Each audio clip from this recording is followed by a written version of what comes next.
당신이 이유 없이 아픈 것은 탁하고 찐득거리는 피 때문입니다. 질병의 99%는 혈액과 혈관에서 시작됩니다. 특별한 질병이 없는데도 왜 여기저기가 아프고 불편한 걸까요?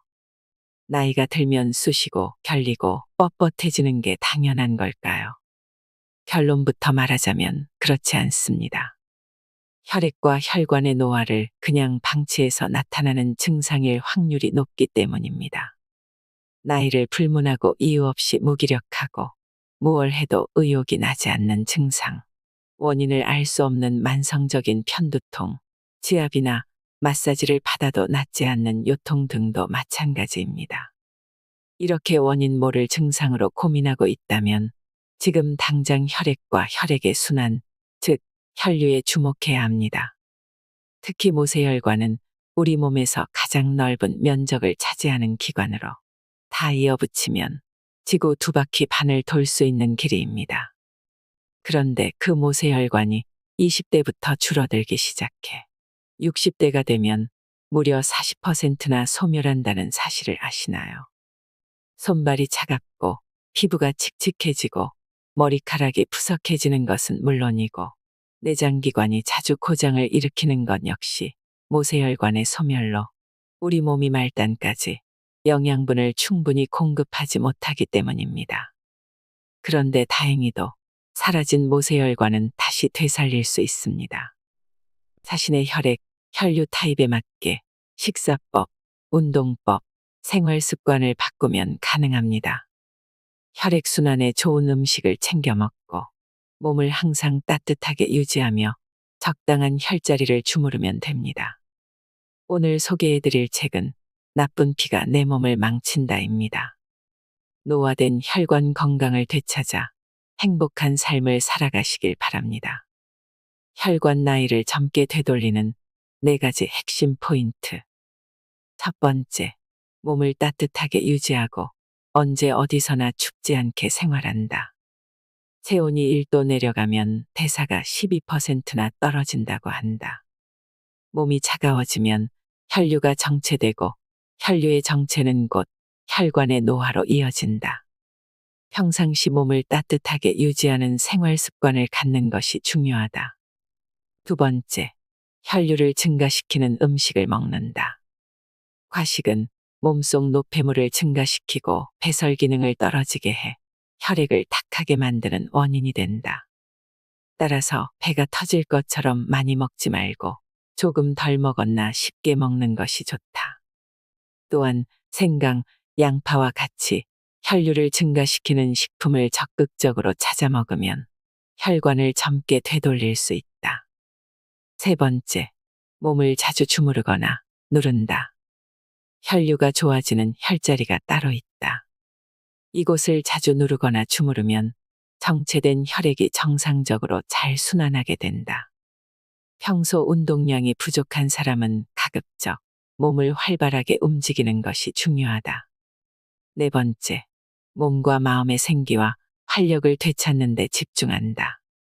스트레스도 혈류를 악화시키는 중요한 요인이다. 평상시 스트레스를 많이 받거나 풀지 못하고 쌓아두고 사는 사람은 혈액순환도 좋을 수가 없다. 스트레스 상황에서 벗어나 편안하게 쉴 수 있는 환경을 만들고 몸과 마음의 생기를 되찾아야 한다. 그러면 혈류가 안정되고 혈관도 젊어진다. 부족한 기를 보충하는 방법. 생명에너지가 부족해서 무기력하고 피로를 잘 느낀다.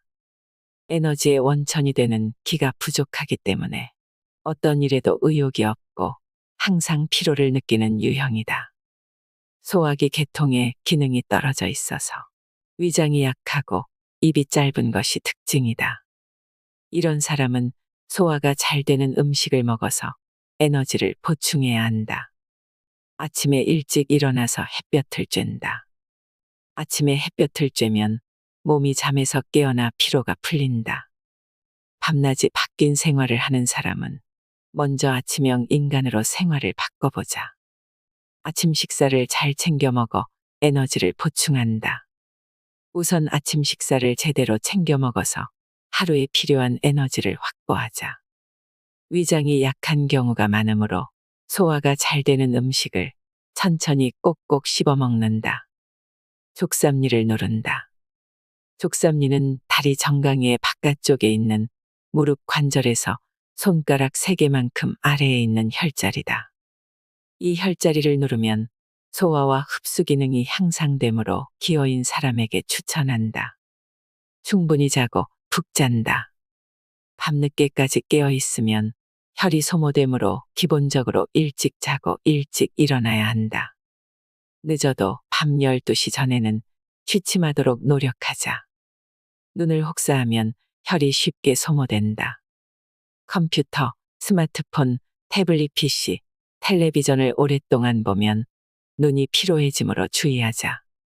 특히 밤에는 전자기기를 일찌감치 꺼놓고 숙면하도록 한다. 배를 감싸거나 양말을 신어서 차가워지기 쉬운 곳을 따뜻하게 한다. 배를 따뜻하게 감싸거나 발가락 양말을 신는다. 특히 차가워지기 쉬운 발바닥이나 혈액의 흐름이 많은 배 주변을 따뜻하게 하면 온몸의 혈류가 개선된다. 냉증은 어혈을 부르는 최악의 원인이다. 차가운 것을 지나치게 많이 먹거나 옷을 너무 얇게 입지 말고 에어컨을 세게 튼 공간에 오랜 시간 있지 말자. 그 외에도 몸을 차갑게 하는 행동은 가능한 한 피해야 한다. 손끝, 발끝까지 온몸을 따뜻하게. 끓인 물을 매일 천천히 마신다. 내장기관이 따뜻해지면 지방이 잘 연소되는 체질로 바뀐다. 시간도 돈도 그다지 큰 노력도 들지 않고 간단하게 건강해지는 방법이 따뜻한 물 건강법이다. 그냥 맹물만 데워서 마시면 된다. 위장이 따뜻해지고 혈액순환이 원활해지면서 건강과 미용에 좋은 영향을 준다. 우리는 손과 발처럼 몸의 표면이 차가워지는 것을 걱정하지만 사실 위장 등의 내장기관도 차가워지기 쉬운 부분 중 하나다. 몸속이 차서 위장의 혈류가 나빠지면 소화불량, 변비 등이 나타날 뿐만 아니라 피부가 거칠어지고 머리카락이 푸석푸석해지는 경우도 있다. 따뜻한 물을 조금씩 자주 마셔 위장을 따뜻하게 하면 이런 증상이 개선된다. 한 가지 팁을 알려주자면 따뜻한 물에 시나몬 같은 향신료를 첨가하면 혈액순환이 더욱 촉진되어 효과적이다. 1년 365일 하루 24시간 배를 따뜻하게 감싼다. 배를 감싸기만 해도 각종 증상이 개선된다. 복부에는 위와 장외에도 수분 대사를 담당하는 신장 등의 장기가 모여 있다. 따라서 복대로 배를 따뜻하게 하면 이런 장기의 기능이 활발해져서 냉증이 개선되고 붓기가 빠진다. 변비가 사라지면서 피부결도 좋아진다. 에어컨을 잠시만 꺼보자. 여름철에 더위를 먹거나 몸이 차가워지지 않도록 한다. 여름 냉증으로 고생하는 여성이 늘고 있다. 여름 냉증은 여름철에도 항상 몸이 차가운 증상을 말한다.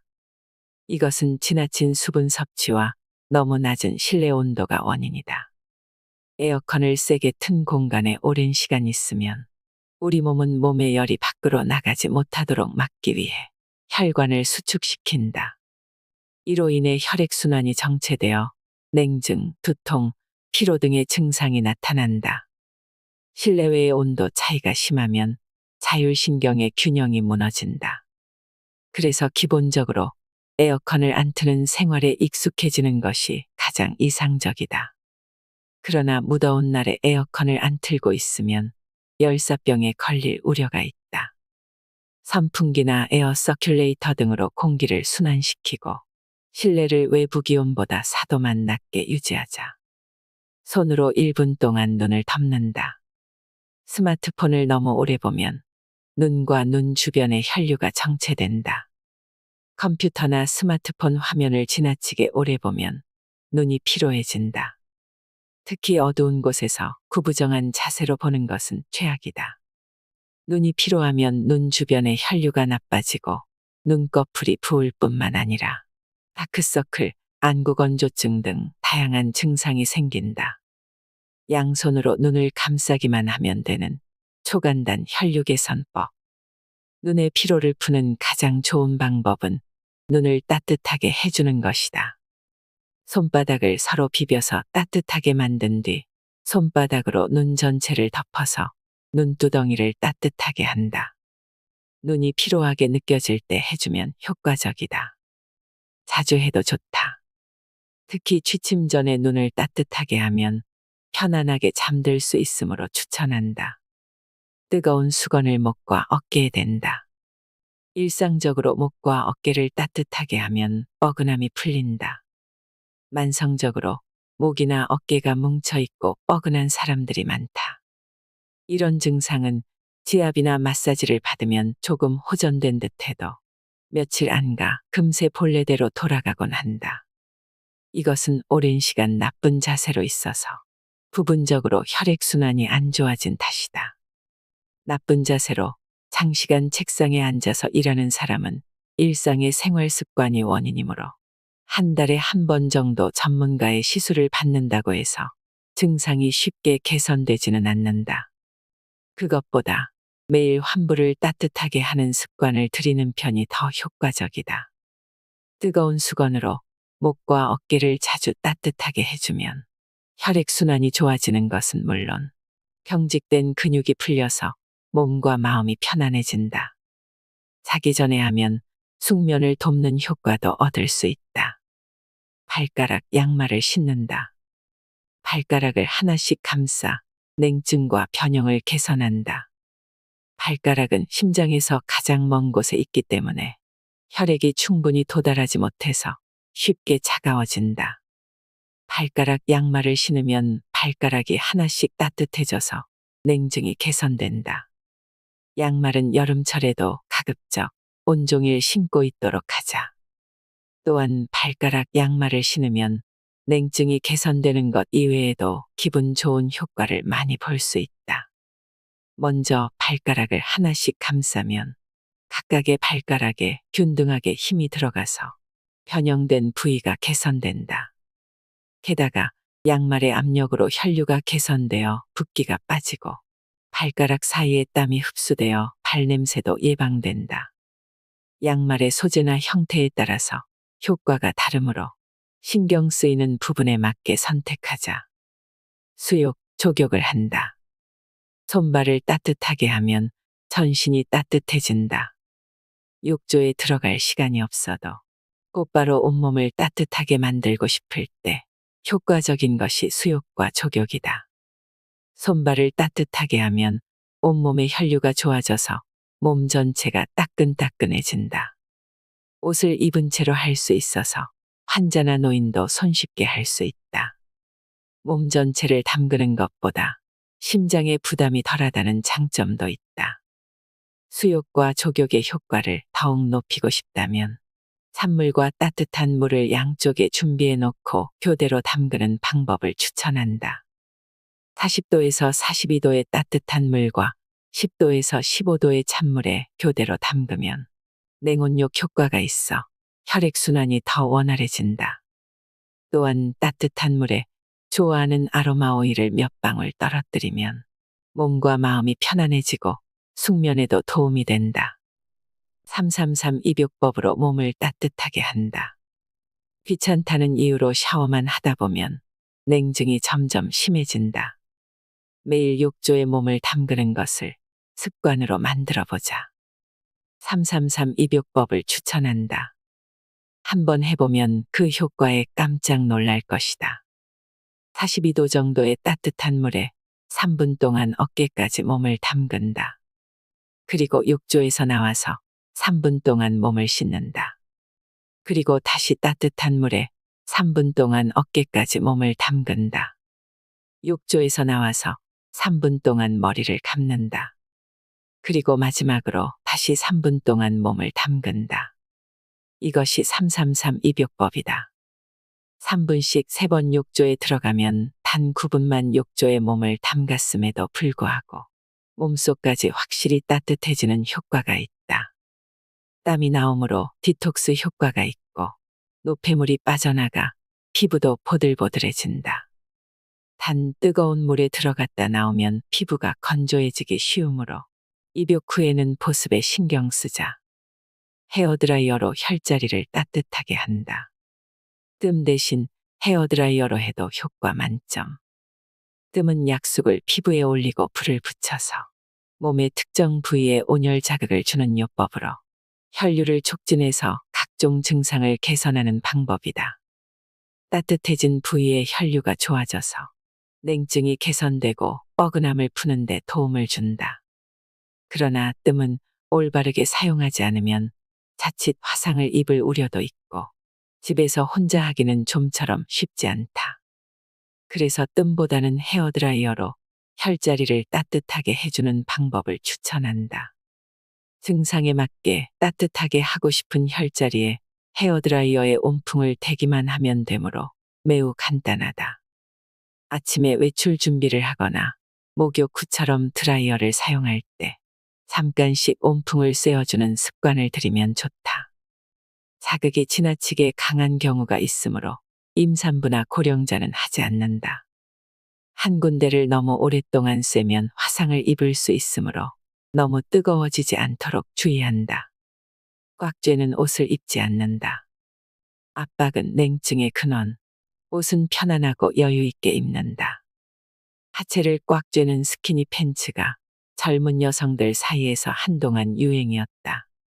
중년 여성들도 날씬해 보이기 위해 보정 속옷을 많이 입는다. 스타일을 우선시한 패션이 다 나쁜 것은 아니지만 꽉 쬐는 옷이 나도 모르는 사이에 냉증의 원인이 된다. 예를 들어 손끝에 피가 났을 때 반창고를 돌돌 감아 꽉 쬐어두면 출혈이 멈추지만 손가락 끝은 적자색이 된다. 피가 잘 안 통한다는 뜻이다. 마찬가지로 몸을 꽉 쬐는 옷을 입으면 그런 현상이 몸 이곳저곳에 나타난다. 여성들이 많이 신는 가느다란 하이힐도 다리의 혈류를 나쁘게 하므로 주의가 필요하다. 몸이 압박되면 혈류가 나빠지고 냉증과 고혈압을 초래하므로 꽉 쬐는 옷은 가급적 입지 않도록 하자. 사우나에 5분에서 10분만 들어간다. 혈류를 늘려서 각종 증상을 개선하고 디톡스에도 효과가 있다. 피곤하다고 느껴질 때는 사우나를 추천한다. 사우나의 실내는 90도에서 110도로 고온이므로 혈관이 확장되어 혈액순환이 급격하게 원활해진다. 몸이 따뜻해지고 면역력도 높아진다. 게다가 땀을 많이 흘리면 두통, 어깨 결림, 숙취 같은 증상도 효과적으로 완화해준다. 그러나 고온의 사우나는 심장에 부담을 주므로 고혈압이나 심장병이 있는 사람은 주의해야 한다. 그런 경우에는 잠깐씩만 들어가거나 60도 전후의 저온 사우나를 추천한다. 또한 사우나 후에 발부터 냉수를 끼얹거나 냉탕에 들어가는 올냉욕은 피부의 혈류를 좋아지게 하고 신진대사를 더욱 활발하게 만든다. 갑자기 사우나에 들어가면 급격한 온도 변화로 몸에 부담이 간다. 먼저 온탕에 들어가서 몸을 데우자. 그리고 90도에서 110도 사우나에 5분에서 10분 정도 들어간다. 숨이 답답한 경우에는 무리하지 말고 즉시 밖으로 나오자. 그 다음 미지근한 물로 샤워하거나 냉탕에 들어간다. 발부터 시작해서 천천히 위로 올라가면서 냉수를 온몸에 뿌린다. 사우나 후에는 수분과 염분을 보충하자. 사우나 후에는 염분이 부족할 수 있으니 다시마차나 매실장아찌 등으로 염분을 보충하자. 혈액순환에 좋은 음식을 올바르게 먹는 법. 생강을 익혀 먹는다. 혈액순환을 개선하고 몸을 중심부터 따뜻하게 해주는 생강. 생강은 예로부터 약으로 사용될 정도로 건강에 좋은 성분을 많이 가지고 있다. 혈액순환을 좋게 해서 대사를 높이고 냉증, 고혈압 등 다양한 증상을 개선해준다. 생강은 가열하거나 건조시키면 유효 성분의 효과가 더욱 높아진다. 생강에 포함된 매운맛 성분인 진저롤은 가열하거나 건조하면 생강 오일이라는 성분으로 바뀌는데 생강 오일이 몸을 따뜻하게 해주는데 효과가 더 좋다. 따뜻한 코코아나 홍차에 넣으면 매일 섭취하기 쉬워지므로 시도해보자. 한편 100도 이상으로 익히면 생강 오일이 사라지므로 프라이팬 등에서 직접 볶을 때는 최대한 마지막에 넣자. 수분을 지나치게 많이 섭취하지 않는다. 물을 많이 마시면 예뻐진다라는 것은 새빨간 거짓말이다. 물을 많이 마시면 독소가 빠져나가서 체내가 깨끗해진다거나 물은 칼로리가 없으므로 많이 먹어도 된다고 생각하기 쉬운데 이는 잘못된 생각이다.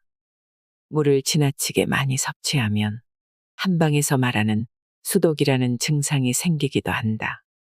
수독이란 기, 혈, 수 중에서 수가 체내에 필요 이상으로 쌓인 상황을 말한다. 수독은 냉증이 붓기를 악화시키기도 한다. 물이 직접 지방으로 바뀌는 일은 없지만 물이 체내에 쌓이면 당연히 체중이 증가하고 겉모습도 뚱뚱해 보인다. 따라서 물을 벌컥벌컥 마시지 말고 조금씩 천천히 마시자. 너무 찬물도 안 된다. 상온의 물을 조금씩 마시도록 유의하자. 가급적 상온의 물을 마셔라. 얼음까지 잔뜩 넣은 차가운 물은 몸을 차갑게 만든다. 몸이 차가워지면 혈액순환은 물론 신진대사가 원활해지지 못한다. 여름철에도 상온의 물을 마시는 습관을 들이자. 땀을 많이 흘렸다면 물에 소금을 조금 넣는다. 땀을 많이 흘리면 탈수 증상이 나타날 수 있으므로 염분도 보충할 필요가 있다.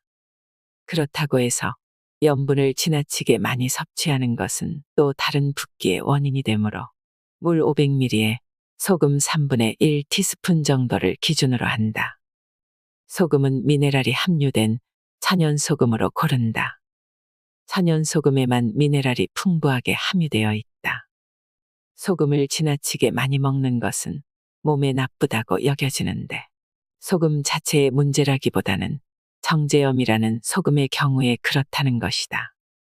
정제염은 제조 과정에서 미네랄이 용해되어 사라진다. 품질 표시 라벨에 염화나트륨 99% 이상이라고 쓰여 있는 것이 정제염이다. 한편 이런 제조법을 사용하지 않고 바람과 햇빛으로만 말리거나 구워서 만드는 소금을 천연소금이라고 한다. 천연소금은 마그네슘이나 칼륨, 칼슘 같은 미네랄이 많이 함유되어 있어서 몸에 좋은 영향을 준다. 천연소금은 해염, 암염, 호염의 세 가지 종류가 있는데 해염에 미네랄이 가장 많이 들어있다. 몸에 좋은 기름을 먹는다. 등푸른 생선에 함유된 오메가3를 적극적으로 먹자.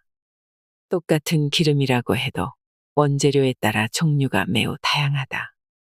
또한 함유된 지방산의 종류에 따라 몸에 좋은 기름, 나쁜 기름이 있다.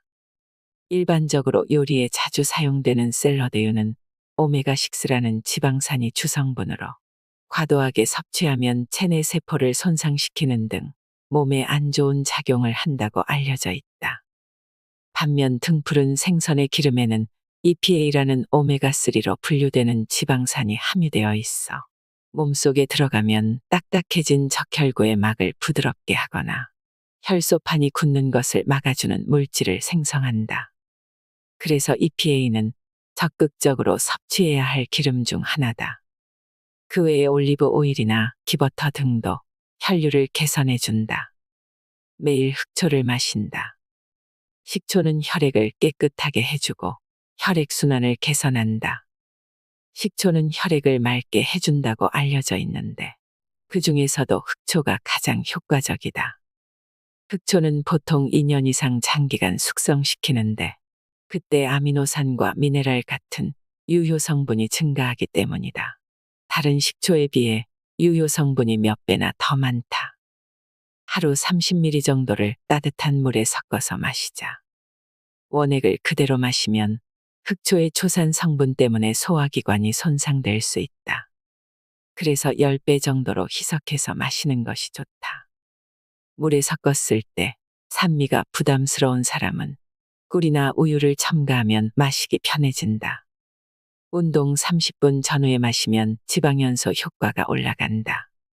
따뜻한 녹차를 마신다. 녹차에 함유된 카테킨으로 탁해진 혈액을 깨끗하게. 녹차에 함유된 성분 중에서 특히 주목해야 할 것이 떫은 맛을 내는 성분인 카테킨이다. 카테킨은 폴리페놀이라는 항산화 물질의 일종인데 항산화 작용에 탁월하고 살균 작용이나 항바이러스 작용 등에도 효과적이고 다양한 이로움을 주는 성분이다. 폴리페놀이 몸속에 들어가면 항산화 작용과 살균 작용을 한다. 가령 혈소판이 모여서 혈류가 탁해지는 것을 방지하고 혈류를 개선해 준다. 폴리페놀에는 블루베리의 안토시아닌이나 커피의 클로로겐산 등 다양한 종류가 있는데 전부 항산화 작용이 있으므로 틈틈이 섭취하도록 하자. 집에서라도 가공식품을 끊는다. 지금 내 몸에 필요한 영양소를 확인하고 신중하게 골라 먹자. 바쁠 때나 귀찮을 때 무심코 가공식품으로 식사를 때우는 경우가 종종 있다. 하지만 반조리 식품이나 가공식품에는 염분, 당분, 지방질 등이 과도하게 들어가 있다. 달고 짜고 기름진 음식은 먹는 순간에 뇌 속에서 도파민이 분비된다. 버릇처럼 손이 가는 것은 그 때문이다. 또한 가공식품에는 우리 몸에 필요한 단백질이나 비타민, 미네랄과 식이섬유 등이 많이 들어있지 않다. 그래서 칼로리는 높지만 영양이 부족한 경우가 많다. 게다가 첨가물도 걱정스러운 수준이다. 따라서 지금 내 몸에 꼭 필요한 영양소를 찾아 적절하게 섭취할 수 있도록 신경 쓰자. 양파 슬라이스는 물에 담그지 않고 먹는다. 몸에 좋은 성분도 모두 씻겨 나간다. 양파는 다양한 요리에서 유용하게 쓰인다. 날 것으로 그냥 먹어도 맛있고 볶거나 찌는 등 가열해서 먹어도 맛있는 만능 채소다. 투명한 황색이 될 때까지 볶아서 페이스트 상태로 만들어도 좋다. 최근 양파의 효과가 화제를 모으고 있다. 양파 특유의 냄새는 황화알릴이라는 성분 때문인데 이것은 체내에서 알리신으로 변화해서 혈전이 생기는 것을 예방하고 면역력을 높여준다. 이외에도 폴리페놀의 일종인 케르세틴, 황화프로필, 식이섬유 등 몸에 좋은 성분이 듬뿍 들어있다. 그 중에서도 건강에 유익한 유효 성분인 황화프로필은 물에 쉽게 씻겨 내려가므로 양파를 자른 뒤에는 씻지 말고 그대로 요리에 사용하는 것이 가장 좋다. 주무르고 눌러서 혈류를 개선하는 법. 귀 주변을 눌러서 머리를 상쾌하게. 첫 번째, 귀 주변을 눌렀을 때 통증이 느껴지면 혈액순환이 좋지 않다는 증거다. 부드럽게 풀어주자. 두 번째, 귀의 앞과 뒤를 기분 좋게 느껴지는 정도로 5번만 누르면 되므로 언제 어디서나 할 수 있다. 세 번째, 어깨 결림 때문에 불편할 때는 귀 전체를 손으로 가볍게 잡아서 움직이자. 혈액순환이 좋아지고 어깨의 뻐근함이 풀린다. 혈액순환을 촉진하면서 혈자리를 자극해서 상쾌해진다. 불안할 때 저도 모르게 귀를 만지는 사람이 있다. 그것은 단순히 버릇이 아니라 깊은 의미가 담겨 있다. 귀에는 몸이나 마음에 영향을 주는 혈자리가 많이 있다. 불편한 증상이 있다면 30초 정도 귀 전체를 자극할 수 있도록 귀 전체를 마사지하듯 강하게 눌러보자. 스트레스 받을 때는 손의 혈자리를 누른다. 손에는 초조한 마음을 진정시켜주는 혈자리가 많다. 언제 어디서나 누를 수 있으므로 회사에서나 일상생활에서나 스트레스를 느꼈을 때 바로 할 수 있다. 불안이나 긴장이 풀어지므로 잠이 오지 않을 때 해도 효과적이다. 이불 속에서 누르다 보면 나도 모르게 잠이 든다. 손과 마음은 연결되어 있다. 바쁜 업무, 인간관계의 어려움, 육아, 수면 부족 등 우리는 매일 다양한 스트레스에 노출되어 있다. 각자 자기만의 방법으로 스트레스를 해소하며 살아가지만 현실적인 어려움이 많다. 잠을 푹 자거나 훌쩍 여행을 떠나서 기분을 전환하면 좋겠지만 늘 그렇게 할 수는 없다. 그래서 추천하는 것이 손의 혈자리를 누르는 일이다. 손에는 우리 마음과 직결된 혈자리가 많이 있다. 손을 누르는 정도는 아무리 바쁘고 피곤해도 할 수 있다. 특히 손바닥의 중심에 있는 심포구를 누르면 노궁도 함께 자극할 수 있으므로 이곳부터 시도해보면 좋을 것이다. 마사지로 다리를 부드럽게 한다. 평소에 별로 움직이지 않는 사람은 넓적다리에 노폐물이 쌓이기 쉽다. 마사지로 혈류를 촉진하면 다리가 시원해지고 셀룰라이트 분해가 촉진되어 다리 라인이 예뻐진다. 장단지가 딱딱한 것은 건강 상태가 별로 좋지 않다는 신호다. 마사지로 부드럽게 풀면서 따뜻하게 해주면 온몸의 불쾌감이 줄어든다. 딱딱한 넓적다리, 종아리는 건강의 적신호. 자신의 넓적다리나 종아리를 만져본 적이 있는가? 지금 바로 만져보고 건강 상태를 체크해보자. 만약 딱딱한 상태라면 옐로 카드다. 그대로 방치하면 조만간 각종 증상이 나타날 것이다. 다리 마사지는 건강에도 미용에도 좋다. 발은 심장에서 멀기 때문에 혈류가 나빠지기 쉽다.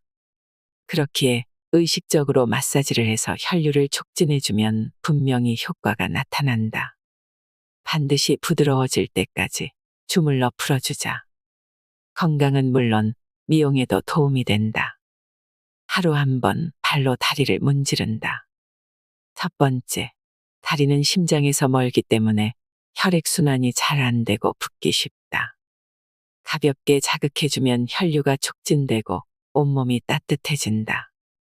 두 번째, 한쪽 다리로 다른 한쪽 다리를 문지르면 혈류가 촉진되어 붓기가 빠지고 발목과 종아리가 가늘어진다. 세 번째, 발바닥에는 중요 혈자리가 많아 잘 문지르면 불편한 증상들이 해소된다. 앉아서도 할 수 있는 다리 마사지. 다리 마사지는 냉증을 개선하는 데 효과적이다. 다만 다리를 마사지하려면 당연히 몸을 굽혀야 하는데 그러면 아무래도 허리에 부담이 간다. 그래서 추천하는 것이 한쪽 다리로 다른 한쪽 다리를 문지르는 방법이다. 이것은 의자에 앉은 상태에서도 할 수 있다. 앉아서 다리 문지르기는 텔레비전을 보거나 책을 읽으면서도 할 수 있다. 도구도 필요 없고 허리를 굽히지 않고도 할 수 있다. 잠이 오지 않을 때는 누워서 다리를 문지르자. 누워서 다리를 문지르는 것도 추천한다. 머리 마사지로 뭉쳐있는 두피를 풀어준다. 첫 번째, 두피를 풀어주면 어깨 결림, 요통, 불면증 같은 증상도 개선된다. 두 번째, 두피를 만져서 딱딱하게 느껴진다면 뭉쳐있다는 증거이다. 두피 전체를 주물러 풀어주면 두통도 줄어든다. 세 번째, 두피가 부드러워지면 혈액순환이 좋아져서 머리카락에 윤기가 생긴다. 쉽게 낫지 않는 어깨 결림이 두피 때문. 평소 어깨 결림과 허리 통증을 느껴도 굳어진 두피를 의식하는 사람은 거의 없다. 사실 두피는 비교적 잘 뭉치는 부위다. 두피를 풀어주면 전신의 여러 불편한 증상이 개선되기도 한다. 혈자리와 마사지를 조합해서 온몸을 풀자. 머리를 만져보고 딱딱하게 느껴지면 손가락 끝으로 마사지를 해보자. 머리와 이어져 있는 목과 어깨의 뻐근함이 풀어질 것이다. 머리에는 몸의 각 부분과 이어지는 혈자리가 많으므로 기억해두면 좋다. 마사지와 조합하면 효과가 배가 된다. 발목 돌리기로 하반신의 혈류를 개선한다. 첫 번째, 발목을 돌리면 말단의 혈류가 촉진되어 각종 증상이 개선된다. 두 번째, 수분이나 노폐물의 대사가 활발해지고 하반신의 붓기가 가라앉는다. 세 번째, 일상적으로 하면 골반의 틀어짐도 조금씩 회복된다. 발끝이 차가운 사람은 온몸의 혈류가 나쁘다. 심장에서 멀리 있는 발은 혈류가 나빠지기 쉬운 부분이다. 특히 말단인 발끝은 나이가 들수록 순환이 잘 되지 않는 경우가 많다. 발끝이 차갑다면 이미 냉증이 시작된 것이다. 발목을 돌려서 움직이면 말단의 혈류가 촉진된다. 어떻게 하면 발끝까지 혈액순환이 원활해질까? 간단한 방법은 발목을 돌리는 것이다. 시계 방향과 반시계 방향으로 각각 20번 정도 하면 발이 점차 따뜻해진다. 발가락 돌리기나 발가락 가위바위보를 함께 하면 더욱 좋다. 좌우를 균등하게 하면 골반의 틀어짐도 서서히 바로잡힌다. 모세혈관을 되살리는 생활 습관 만들기. 햇빛을 받으며 하루를 시작한다. 첫 번째, 햇빛을 받으면 자율신경의 균형이 바로잡힌다. 혈액순환도 좋아지고 상쾌하게 잠에서 깰 수 있다. 두 번째, 햇빛을 받으면 멜라토닌이 자연스럽게 분비된다. 멜라토닌 분비가 활성화되면 불면증이 사라지고 푹 잘 수 있다. 세 번째, 마음의 균형을 잡아주는 세로토닌이 분비된다. 짜증나는 기분이 사라지고 집중력이 올라간다. 행복한 기분이 된다. 생물은 기본적으로 햇빛을 받아야 한다. 온종일 집안에 틀어박히면 기분이 답답해지고 밤에 잠이 오지 않는다. 단순히 활동량이 적어서 그런 것만은 아니다. 햇볕을 받지 않아서 체내시계가 뒤죽박죽 되었을 수도 있다. 그런 상태를 그대로 방치해서는 안 된다. 그런 상태는 점차 우울증이나 자율신경실조증으로 발전할 가능성이 있기 때문이다. 이때 체내시계를 초기화할 필요가 있다.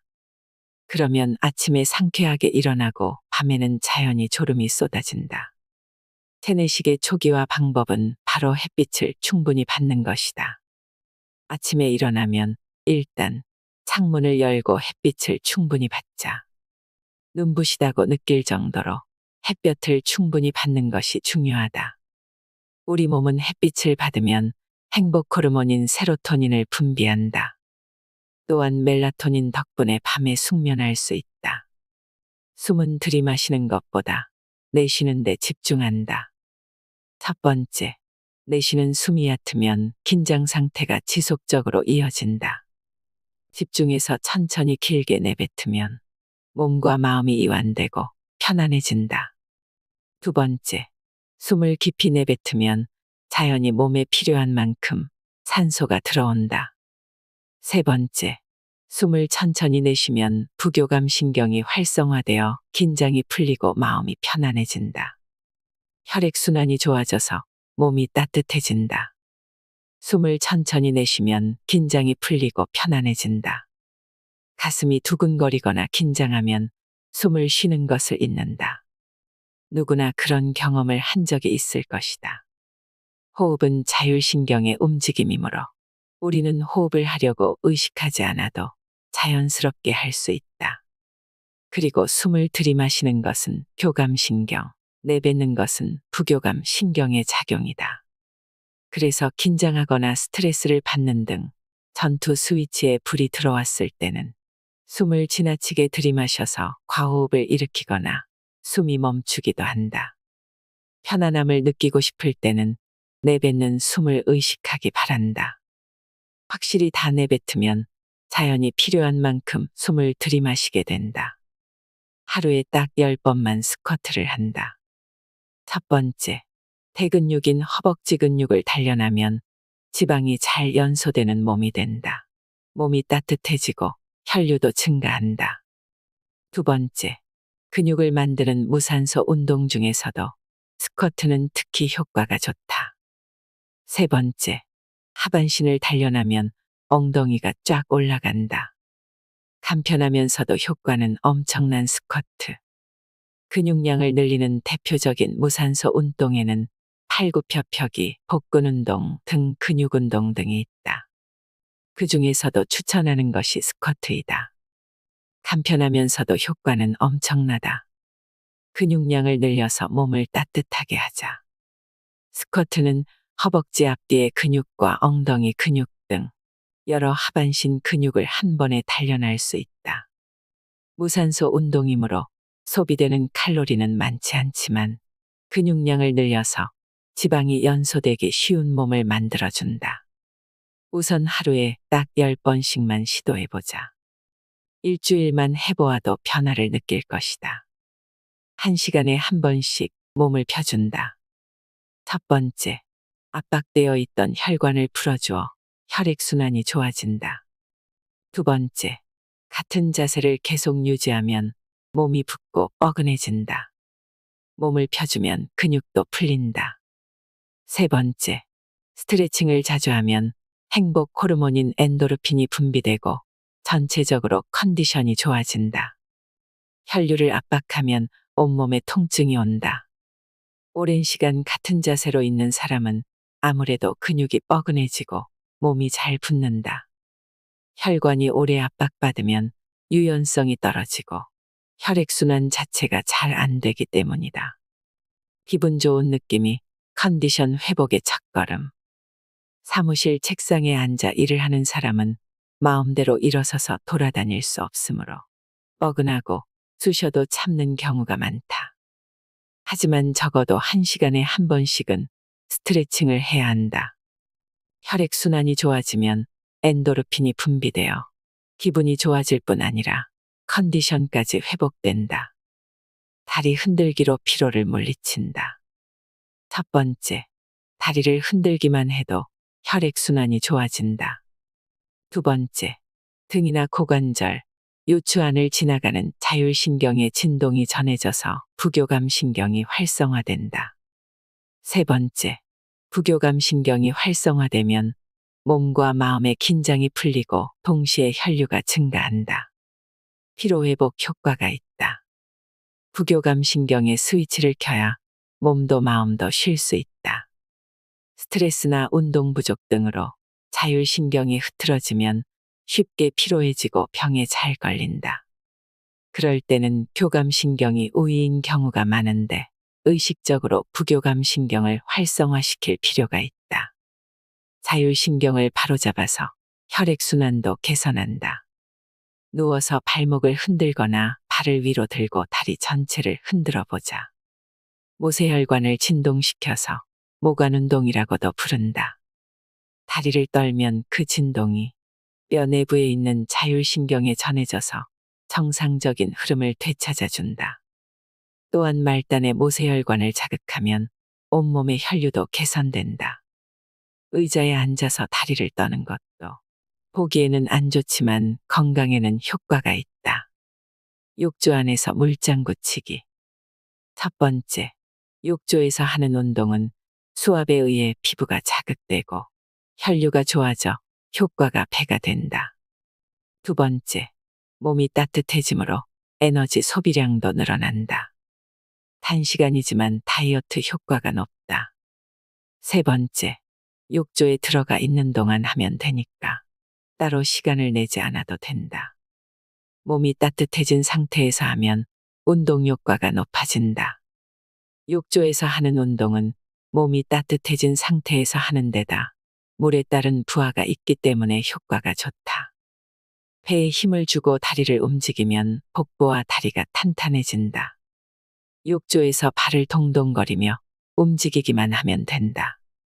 배에 힘을 주어 등을 곧게 펴고 다리를 전체적으로 움직여 본다. 욕조가 좁다면 무릎을 세운 채로 좌우로 움직여도 충분하다. 한 가지 동작이 지겹다면 욕조 가장자리에 앉아서 발로 물을 차는 연습도 조합해서 해보자. 괴로울수록 웃으려고 애쓴다. 첫 번째, 웃으면 스트레스 호르몬인 코르티솔의 분비량이 줄어들고 행복한 기분이 된다. 두 번째, 부교감 신경이 활성화되어 마음이 편안해진다.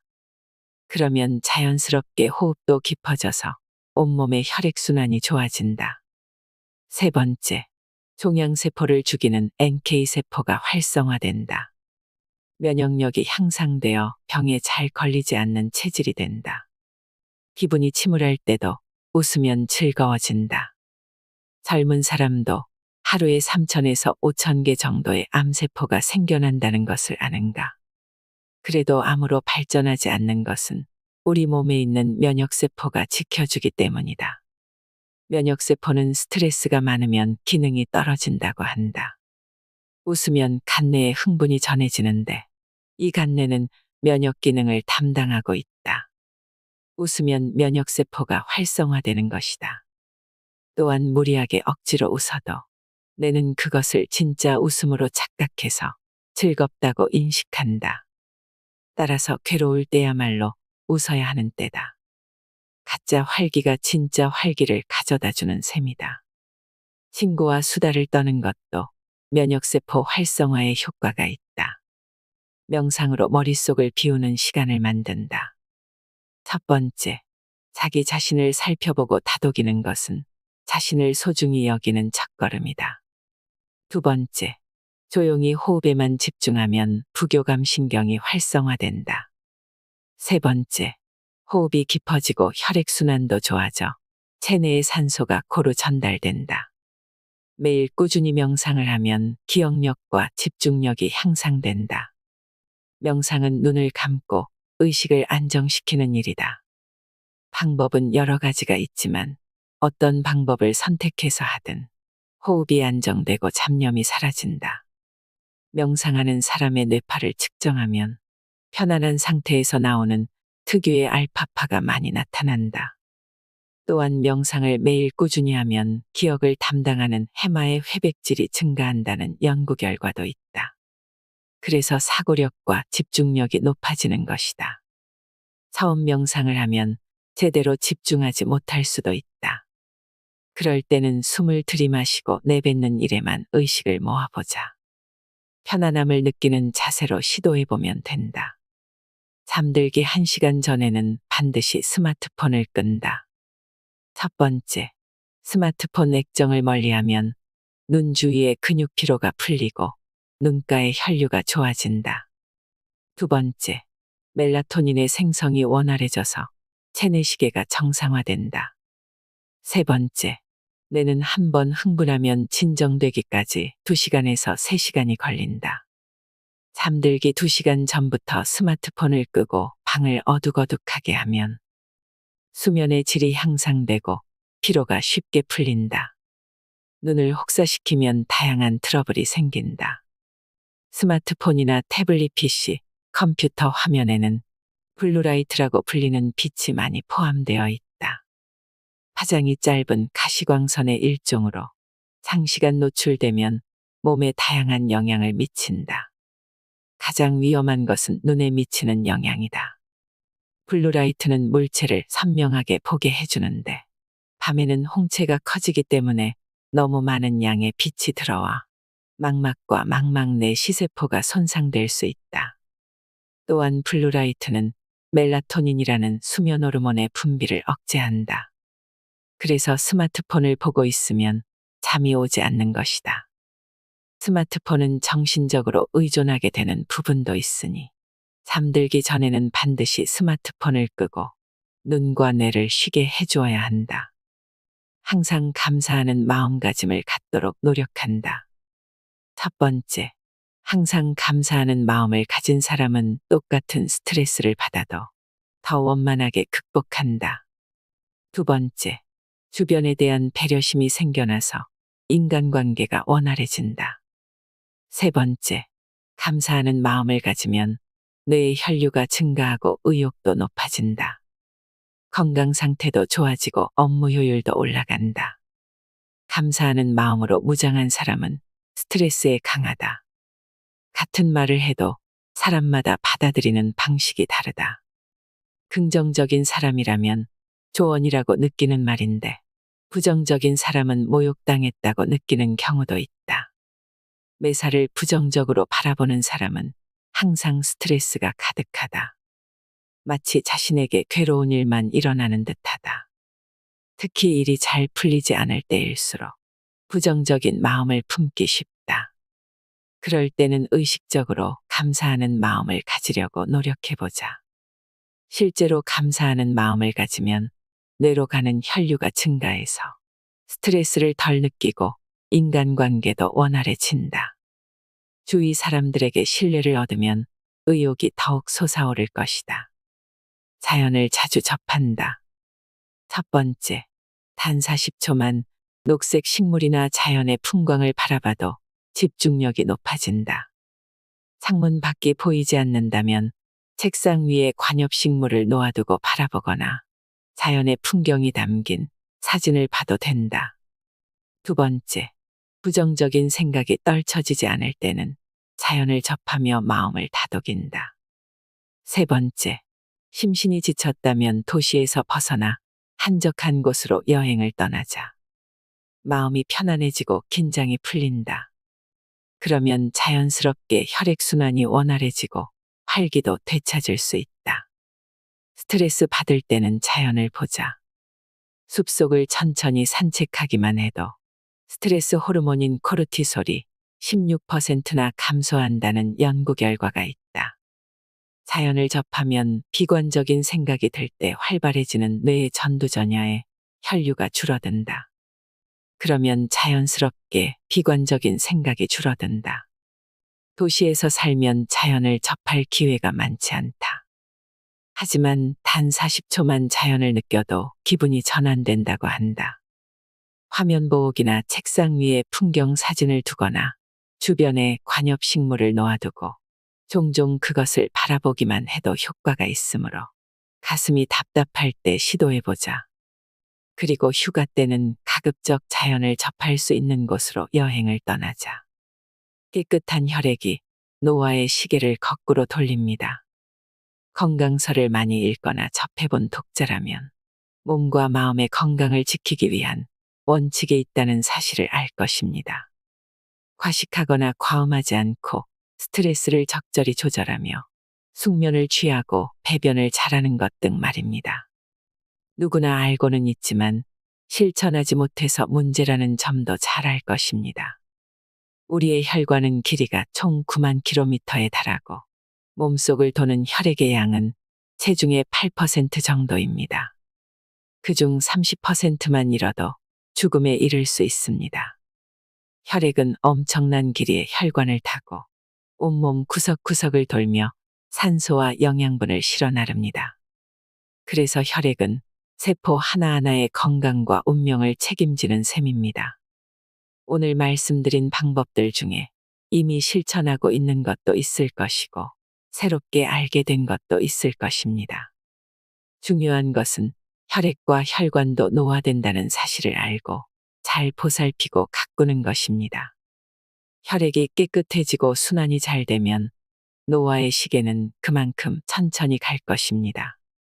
이상으로 인생의 품격이었습니다. 하루하루 당신의 품격이 더 빛나길 바랍니다.